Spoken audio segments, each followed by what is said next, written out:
Estamos conversando con el doctor Patricio Valdés, decano de la Facultad de Medicina de la UFRO, y habíamos quedado en conversar, en avanzar, en profundizar el tema del embarazo, el parto y el puerperio, palabra que me cuesta muchísimo, en la mujer mapuche. Doctor, cuéntanos de eso. Ahora, claro, muy interesante porque es un mundo y en el fondo claro, es una cosmovisión, como puede existir muchas. Y hoy día tenemos que acostumbrarnos que vamos a tener cosmovisiones mucho más allá de la que estamos acostumbrados. Con la inmigración vamos a tener que entender también que existen claro, otros tipos de visiones. Tiene toda la razón. Pero respecto a la cosmovisión mapuche, en la cual nosotros estamos habituados, y no tan integrados, porque desgraciadamente, al fin y al cabo lo que ha dominado nuestro accionar, y es algo que a mí me preocupa, digamos, es solo relacionado con la medicina occidental. Y usted comprenderá que en el tiempo, y eso a nivel de todo el país, todas las culturas, ya sea étnicas o rurales, paulatinamente han tenido que irse incorporando a la medicina tradicional, a la medicina occidental. Sí. Por ejemplo, respecto a un tema como el parto, una preocupación, por lo menos a mí me inquieta, de que nosotros hemos trasladado los partos a las ciudades. Usted comprenderá que los partos que no se realizan cercanos, que tienen otra visión, tienen otra cosmovisión, les genera a ellos un impacto al mundo mapuche, porque además tiene otros elementos importantes, cultural. Pero no nos alejemos del pueblo mapuche. ¿Cómo es el embarazo? ¿Cómo lo ven el embarazo y el parto la mujer mapuche? ¿Cómo en el embarazo, cómo lo perciben? Sí. Y el parto, ¿quién lo atiende? ¿Cómo lo preparan? Porque es toda una cosa completamente distinta a la cultura occidental, tradicional. Claro, exacto. Pero eso tiene que ver con la tradición muy de los ancestros mapuche, que de acuerdo a la culturización occidental de la población mapuche se ha ido perdiendo, como se ha ocurrido con otras culturas. Ahora, el embarazo, el parto y puerperio tiene una condición muy particular de la visión mapuche que es muy interesante. ¿Cómo es? Por supuesto, el embarazo para ellos tiene una concepción de vida muy importante, lo que significa la mantención de su cultura, ¿ya? Y todos los elementos que conlleva su relación espiritual con un ser que está en gestación. Tiene importancia desde el punto de vista del cuidado que tiene que tener una mujer durante su periodo de gestación. ¿Se le da cuidados especiales? Sí, ¿cuáles son? Los más importantes tienen que ver con no tener cambios de temperatura, por ejemplo, no tener exposición a la luz, no hacer fuerzas, ¿ya? Incluso la mujer mapuche se saca del ambiente donde habitualmente se desenvuelve y se le conserva y se le cuida, y a su vez esa mujer se protege, digamos, de todo este proceso de embarazo. ¿Y tiene alimentación especial, por ejemplo? Claro, se le da una alimentación una alimentación más... La alimentación en fondo de la cultura mapuche no es una alimentación, es una alimentación bastante sana, digamos, en términos generales. Sí. Pero sin embargo se evita tener cambios importantes de lípidos, digamos, o de alimentación que significara alteraciones de su condición, digamos, vital, desde el punto de vista de su desarrollo, también como su parte intestinal, de su aspecto desde el punto de vista digestivo también. Ahora, y llegado el parto, ¿qué ocurre? ¿Quién lo atiende? ¿Cómo es percibido el parto? ¿Como un acto de alta espiritualidad? Creo que eso en algunas partes se conserva. Pero le vuelvo a repetir que el parto hoy día prácticamente lo atiende, sí, lo atiende. Por y supuesto, eso pero... alejaba un poco esa condición. Pero tiene elementos importantes de la espiritualidad y la importancia de que un ser nuevo que va a ir a incorporarse a una cultura que es propia, ¿no es cierto? No es una cultura diferente, ¿ya? De hecho, desde el punto de vista de la mujer, una vez que esto ocurrió, la mujer tiene un periodo en que se va incorporando paulatinamente a la cultura porque vivió ese proceso, se le respeta, se le conserva y una vez que termina se le da un tiempo que nosotros en términos generales conocemos como cuarentena, que no necesariamente es el mismo cuarentena que nosotros conocemos, pero ellos también tienen ese periodo en que se les cuida mucho desde el punto de vista también de alimentación, desde el punto de vista de cambio de temperatura, de fuerza. ¿Quién atiende el parto? ¿La madre o alguna especialista? No, ¿O la suegra? ¿O quién? No, bueno, hay un elemento que es importante que existió en los ancestros, no tan solo la cultura mapuche, que la persona la acompañante o la persona que va cuidando durante el embarazo y que puede ser la misma persona que atendiera el parto, digamos. Ya a su vez en el periodo puerperio aparece la famosa dula, que es la persona que cuida todo el periodo de la lactancia, que le va ayudando, porque también ese es otro elemento muy trascendental y muy importante en la cultura la mapuche.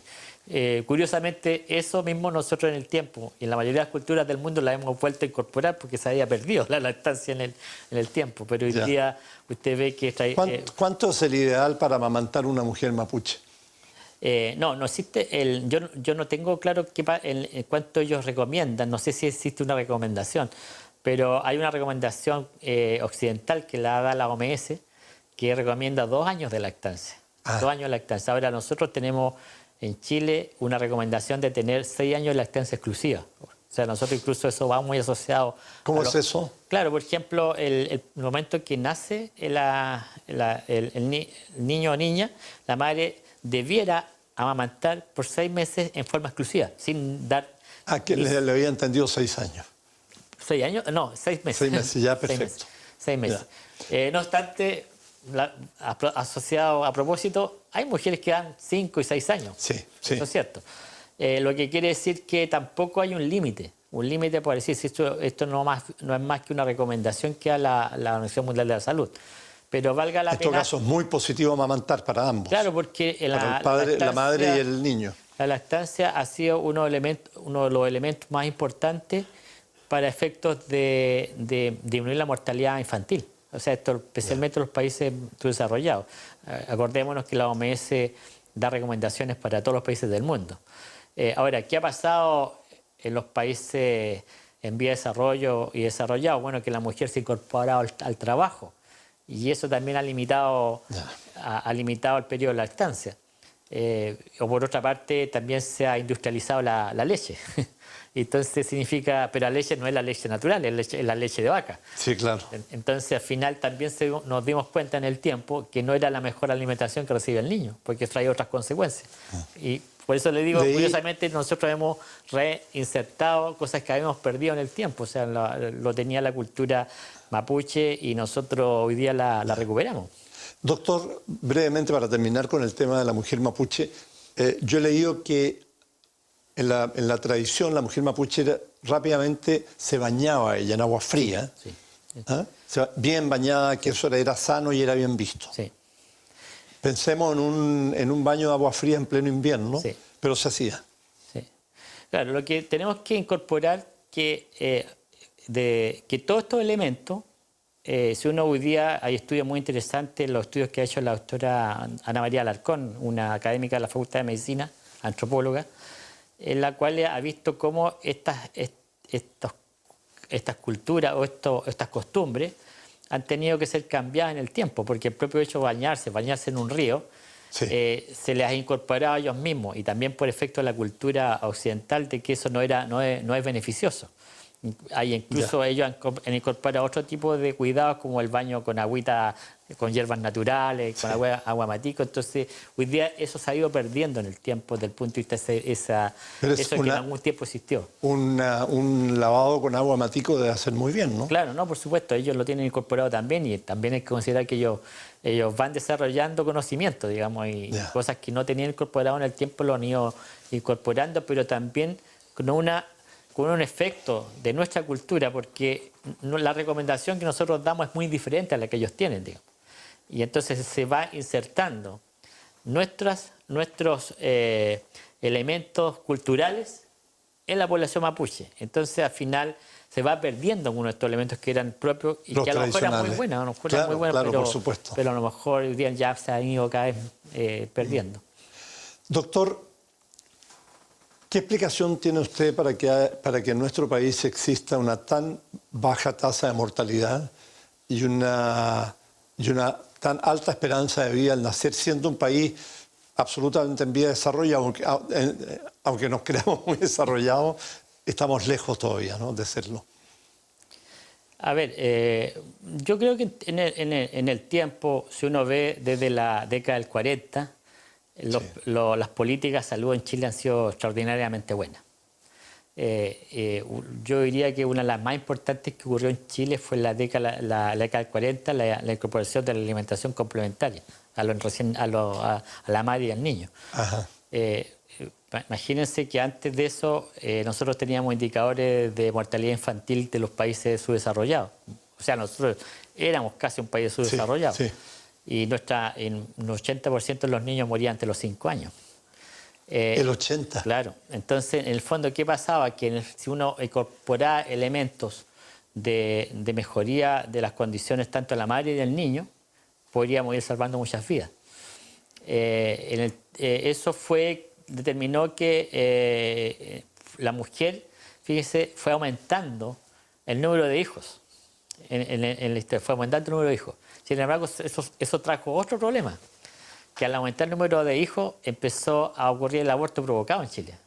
Y en Chile se generaban epidemias de aborto provocado. Y fue la gran mortalidad de la mujer en Chile fue por aborto provocado. Y esto fue a principios de la década del 60. ¿Cómo se provocaba fundamentalmente un ellos aborto? se han probado aborto clandestino. ¿Pero cómo? ¿Con hierbas? Con hierba. El más típico, más conocido era el tallo perejil. Y el tallo perejil traía una septicemia que era grave. Las mujeres morían. Una infección tremenda. Tremenda. Entonces, eso generó un problema serio desde el punto de vista de salud pública en Chile. La mortalidad materna era muy alta. Y eso determinó como política de salud en Chile que se adoptaran los programas de planificación familiar, que fue en el año 1964. Fíjese usted que en 20 años la mortalidad materna en Chile bajó en la mitad, de 8.7 me parece hasta a 4 puntos y tanto. O sea, por eso lo he hecho. Ahora uno podría decir, claro, en 20 años también hubieron cambios en muchas otras cosas, pero el solo hecho de incorporar la planificación familiar y permitir a la mujer tener el número de hijos deseados, indudablemente fue un cambio. No obstante, eso se ha mantenido. Pero usted me preguntaba sobre los cambios que han habido desde un punto de vista de expectativa de vida, ¿no es cierto? Esperanza de vida, sin duda que es impresionante. Eso lo incluye. En el último 20 años ha cambiado la expectativa de vida de los 75 años a 80 años en Chile. Y eso indudablemente está generando unos cambios epidemiológicos importantes desde el punto de vista de cuáles son las patologías que hoy día tenemos que preocuparnos más y qué importancia tiene hoy día preocuparnos más del adulto mayor. Incluso yo creo que estamos atrasados. Recién estamos pensando en los programas de formación en geriatría. Usted me preguntaba por especialidades, por cierto. Hay poquísimos geriatras, claro, cierto. Pocos geriatras en Chile. Claro, y nosotros tenemos que considerar que el que hace el papel de geriatra es el típico medicina, el internista, el médico dedicado a la parte cardiovascular y otros elementos que empiezan a afectar a la población mayor. Y eso determina que en realidad tiene que existir, porque también la concepción de vida o los elementos de calidad de vida o los estilos de vida que tengan esas personas van a tener que ser muy dirigidos y a veces por personas expertas, que pueden ser ya sea médicos o profesionales de la salud, que van a tener que conducir muchos de estos procesos. Ahora, claro, eso ¿a qué se debió? Claro, por cierto, como le había señalado previamente, tiene que ver con la tecnología, digamos, y porque nuestra medicina y nuestra salud es muy buena, o sea, las políticas de salud han sido bastante buenas. Yo quisiera destacar la calidad de los médicos chilenos como paciente, ¿no? Y además, de alguna manera, por motivos familiares vinculados al área de salud, creo que la calidad de los médicos chilenos es muy notable. Le voy a contar, por ejemplo, que estuve enfermo una vez en Estados Unidos. Pasé de médico en médico por los hospitales y nadie supo lo que tenía. Llegué a Chile y el primer médico que me vio determinó de inmediato lo que tenía. ¿Qué ocurre? ¿Que es demasiado especializado en la medicina ya o qué? ¿O que somos muy buenos? Yo creo que son situaciones circunstanciales, pueden haber diferentes miradas, digamos. Uno puede también de otra perspectiva, yo también he estado en otros países, también en Estados Unidos, y he visto también que es extraordinariamente buena. A mí lo que me preocupa es que, y yo lo he visto en Estados Unidos, no sé en qué lugar habrá sido su experiencia. En Boston. Pero yo he estado en Nueva York varias veces y he visto que la atención y la calidad de atención de los médicos a los pacientes y la atención personalizada que se hace, Sí, en algunos aspectos me parece bastante muy buena. Ya. Y me he dado cuenta que también quizá en eso tenemos que avanzar un poco más, digamos. O sea, Perfecto. todos son situaciones muy particulares. En Europa mismo existen... yo he estado en hospitales, yo he estado en Alemania habitualmente, en varias veces en Alemania, y he visto que allá los médicos cuando hacen visitas siempre le dan la mano al paciente. Y, eso es una cosa habitual, o sea, se le saluda al paciente. Yo les digo, yo he dejado hacer clínica, pero cuando estaba... No es lo que ocurre aquí precisamente. Claro, hay una relación de ser superior al paciente. Claro. Y yo le decía a mis alumnos, cuando ya sea más clínica, sea docencia directa, yo les decía, ustedes tienen que, más que saludarlo o tocarlo, porque el paciente a veces necesita que le den una mano o que le den un toque. Sí. O sea, uno siente que eso... Hay visiones muy interesantes. Si me permite, yo leí mucho en un momento a Francisco Varela, que usted lo debe conocer, una persona que vivió, que en paz descanse, y él decía que en realidad uno de los problemas importantes en la medicina, él cuando está en una unidad de cuidado intensivo, es que en realidad no se sentía incorporado, no se sentía apreciado y como que él solo tenía que luchar por salir de ahí, digamos. Entonces, veía que claro. Entonces, decía, él tenía un conflicto y hay algo que está pasando que no lo tiene, digamos. Doctor, se habla tanto de la falta de médicos especialistas en Chile, que es algo notorio. La universidad, ¿qué está haciendo en ese campo? ¿Y cuántos médicos especialistas hay? Fundamentalmente, ¿qué áreas y cuáles son las que más se requieren? A ver, yo creo que no estoy tan de acuerdo con esa apreciación porque hoy día está existiendo un cambio importante en la población de médicos en Chile. Estoy hablando sobre todo en hospitales, y más todavía en hospitales. Bueno, ahí sí que estaríamos más de acuerdo, porque especialistas mucho probablemente en los hospitales ha ido disminuyendo, pero los datos que tenemos es que realmente no existen hoy día déficit de especialistas en Chile. Hoy día tenemos un indicador que da alrededor de 1.3 médicos, digamos médicos por paciente en Chile. Pero esto en términos generales, no exclusivamente especialistas.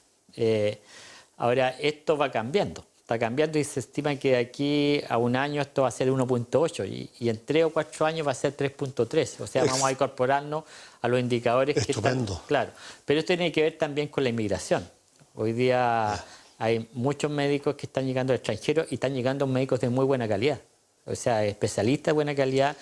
Y otra cosa importante, que es un déficit que nosotros que tenemos que dar respuesta a eso, que tenemos una orientación a formar médicos hospitalarios, médicos especialistas, son médicos que tienen su interés. Y además que tengan la vocación de ir a un hospital. Claro, pero hoy día lo que hace falta un poco más de medicina de atención primaria.